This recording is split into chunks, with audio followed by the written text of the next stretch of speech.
we were talking earlier, and you mentioned when you started there was one other competitor. Yes. And you got this great story about the challenge you got from the competitor. Yes. So tell me about that and how you, as the CEO, dealt with that and how you overcame that. Yeah, business and building companies is a competition. It's a game in many ways, right? And there's winners and there's losers. And at that time, back in 2021, 2022, there was so much because of low interest rate capital environment. There was so much funding, particularly for growth stage companies, and the focus for a lot of those investors at the time was about growth, right? The faster you grew, the more money you'd attract, the faster you would grow. And so it was this kind of perpetual cycle that you needed to be on that hamster wheel. Otherwise, if you weren't if you were growing slower than your competitor, you're not going to attract the dollars. Mm-hmm.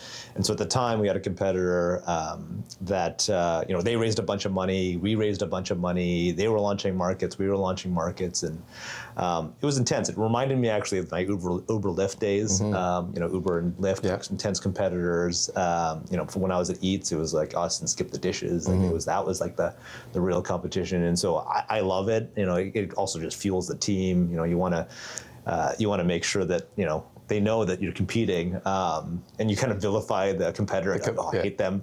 Turns out they're actually pretty nice guys. But I never met them until relatively recently. I'm like, hey, you're actually a nice guy, but your company, I hate you, right? Yeah. So that's the I think the spirit of it.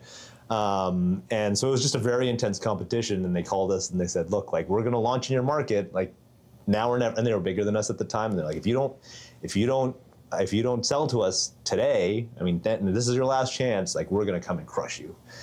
And for me, that's just motivation. That's like, okay, well, let's go, right? Like you've put up a challenge, this will be fun. And we were raising money and the investors like, are you gonna win? Are they gonna win? Who's gonna be the ultimate winner? Because a lot of these marketplace businesses are winner take all, or winner take most at least. And so that was kind of the bulk of my 2021, and then shortly thereafter in 2023, they filed for bankruptcy, and so the answer of who was going to win, at least again, there's a lot more to do, and at least in that small microcosm of those couple of years, it was a nice victory, but again, that was something to hang your hat on, but maybe like now move forward. Awesome, what a great story.